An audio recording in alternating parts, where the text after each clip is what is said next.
A lot of people look forward to New Year's Eve, but many end up disappointed, and there are some interesting legitimate reasons why this happens. Number 1 is expectations. In a study of people asked about their New Year's Eve, 83% indicated they felt let down, not because of their actual plans, but because they ended up having less fun than they expected.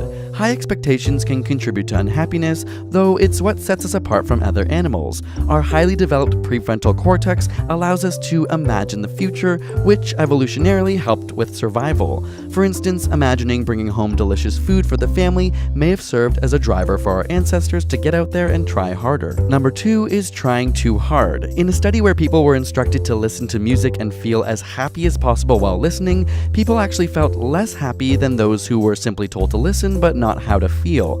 When you're trying really hard to have an amazing night on New Year's Eve, it may actually reduce your ability to enjoy it. Number 3 is the optimism bias. Our brains are hardwired to overestimate the likelihood of positive outcomes compared to negative ones. It's why almost all newlyweds believe they will not divorce in the future, despite knowing that almost 1/2 of marriages break up. We mostly envision a fun-filled epic New Year's Eve, leading to the letdown. Number 4 is reflection. When people approach a new decade in age like 29 or 39 or 49, research shows an overrepresentation in first-time marathon runners. These ages are also 17.88% more prevalent on websites seeking extramarital affairs.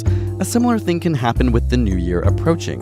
Reflection can cause existential crises, and reflecting on negative events has also been shown to increase stress. Number 5 is your good old friend, alcohol. It permeates the blood-brain barrier and first settles on the cerebral cortex, an area of the brain responsible for sensory emotions and thoughts. But as you continue to drink, your limbic system becomes affected. This part of the brain usually keeps our feelings in check, but since the alcohol interrupts the electrical signals between synapses, we're more prone to mood swings and potentially amplified feelings of sadness. At number 6, the cost of New Year's Eve doesn't help either. Restaurants and bars dramatically raise their prices, but interestingly, the actual amount you spend may not matter as much as the number itself.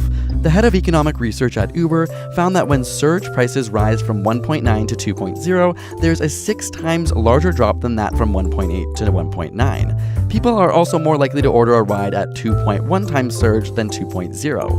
It turns out we're more annoyed by whole numbers. And finally, number 7, the kiss. If you've got someone particular on this already angst-ridden evening, a midnight kiss may not be so bad, but finding a stranger might not be worth the 80 million bacteria that are swapped in a 10-second kiss. Just remember that New Year's Eve is only 0.273972603% of your year and is not a reflection of your entire life. Do something you enjoy on December 31st and just try to lower your expectations because it will probably suck, but probably not any more than 2016. Happy New Year!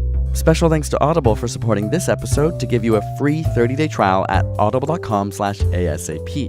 This week we wanted to recommend the book Peak: Secrets from the New Science of Expertise, which lays out a powerful and interesting way to approach mastering any skill, from a language to a sport or a musical instrument. You can get a free 30-day trial at audible.com/ASAP and choose from a massive selection. We love them as they're great when you're on the go, and they've been a huge supporter of our show throughout the year, so we want to send a huge thank you for that. And subscribe for more weekly science videos.